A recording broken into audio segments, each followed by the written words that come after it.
JT Show. Welcome to another episode of the Smash JT Show, my weekly episodic adventure discussing divisive issues in the video game industry and beyond sometimes. It airs every Friday. Like always, if you're new here, smash the subscribe, bell for notifications, give me that thumbs up, and let's just press start.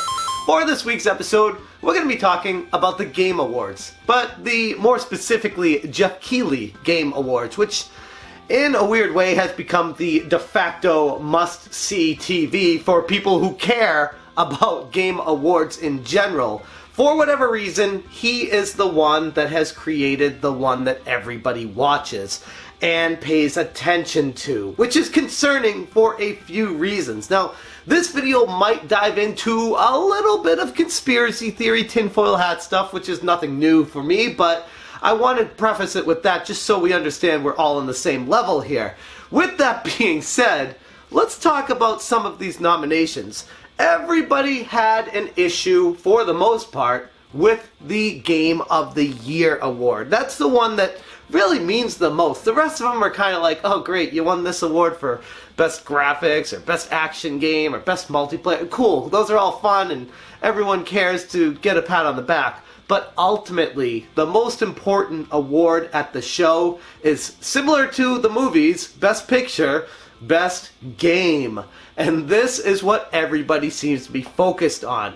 Now let's take a quick look at the nominations. Control, Death Stranding, Super Smash Bros. Ultimate, Resident Evil 2, Sekiro, Shadows Die Twice, and The Outer Worlds. On the surface, most people would say, yeah, those are good games. Overall, the vast majority of professional critics have praised all those games. There are a couple of snubs that people are frustrated with, especially on the Nintendo side of things, with Fire Emblem Three Houses and Luigi's Mansion 3. But for the most part, these are the games that a lot of people would agree on being some of the best games from 2019.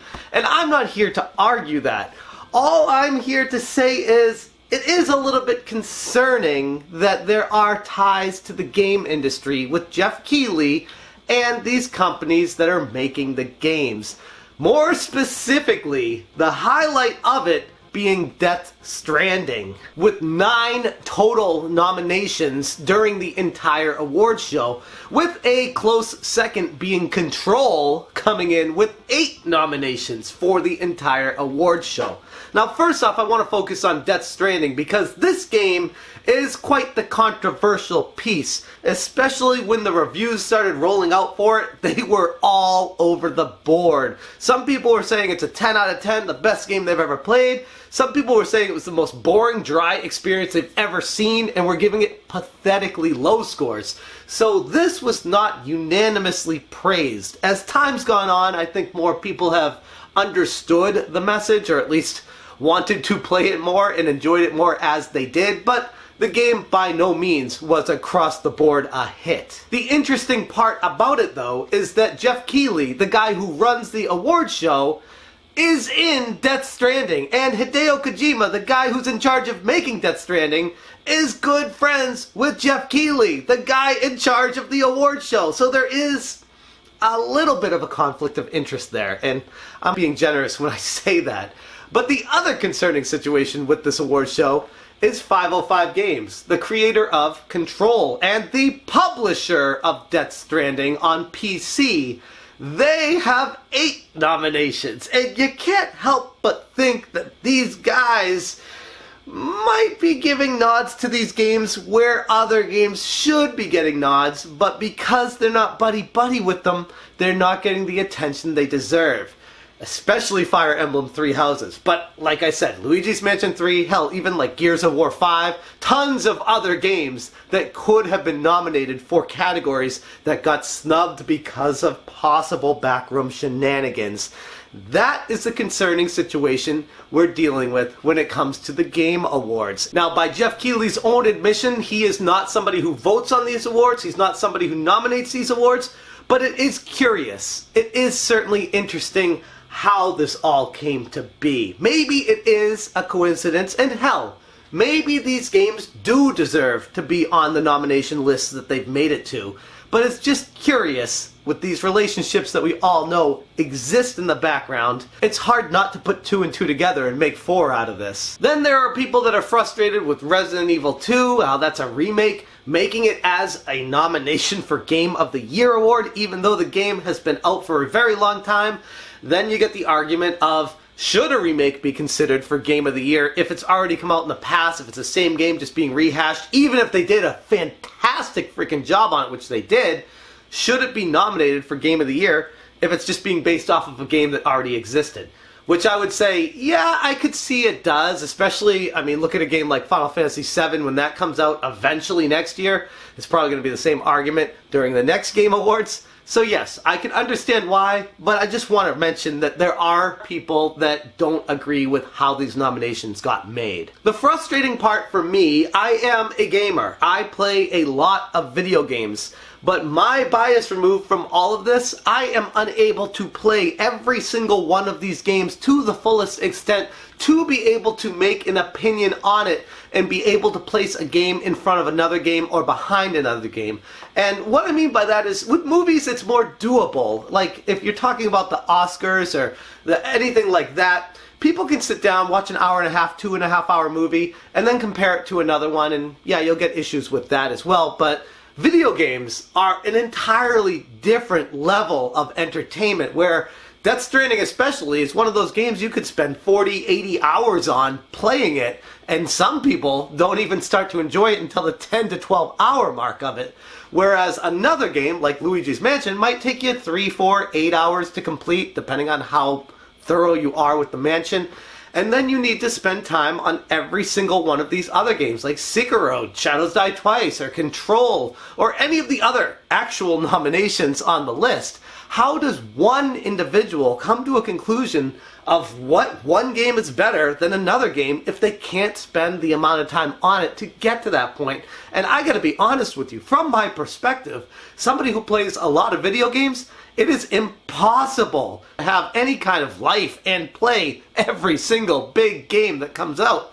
And that's just the big games. What about the indie games, where there are literally thousands of those a year coming out? It's impossible to play every single game and to be able to make a rational observation of which game is better than which and why. And oh, by the way, sometimes it just depends on the day and how you're feeling, and other times it depends on what kind of updates it's received. Is Smash Ultimate a better game now that there are more fighters involved in it? Do you count DLC? Do you count just the core game? There's a lot more challenge when it comes to video games and nominating them for awards. A lot more nuances. And that's saying something, because even the movie awards, I think, can be ridiculous at times, especially Best Picture, which is hard to do. Like I said, the mediums are completely different. Yeah, they're both entertainment, but the time it takes to actually enjoy it and understand it are vastly different. But I don't want to be all doom and gloom on the awards show, because I enjoy watching it for what it is. I don't give it any more credit than it deserves. I don't think these games are better than they are just because they get nominated for Game of the Year or win it.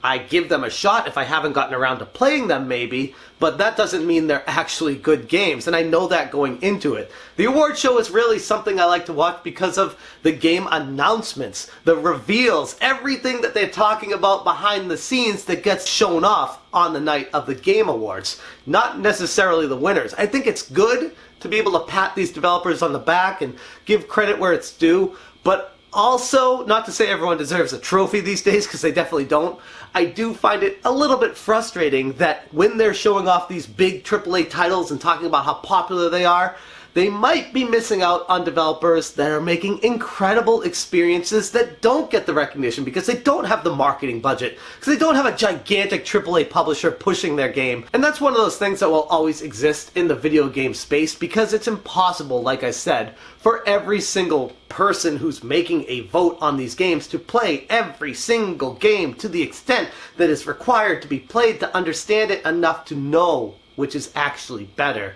And who knows if an update comes down the line that makes one of the games better than the one they thought it was, because games change all the time. They're like a living organism these days. It's not something stagnant like a movie. Do I think that Geoff Keighley is in some backroom dealing with Hideo Kojima or 505 Games and giving them more nominations because he's friends with them?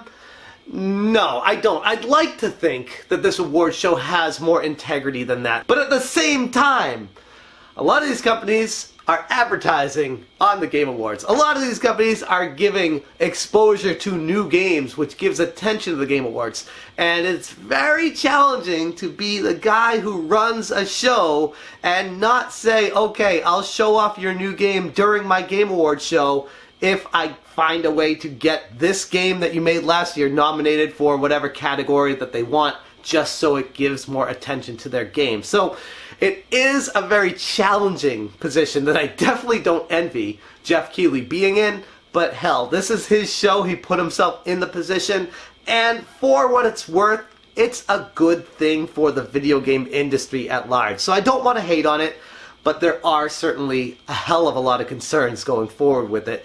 So take the nominations and the award winners with a grain of salt, and ultimately, at the end of the day, enjoy gaming. Don't care what someone says about games. If they say another game is better than another game, that's existed since the dawn of video games. Hell, since the dawn of time.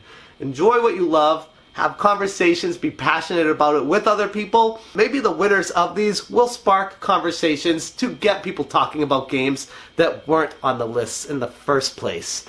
That's how I feel about the Game Awards situation. It is one hell of a convoluted mess right now, but I'm still going to be watching it. I'd be very interested to hear what you guys think about this entire situation.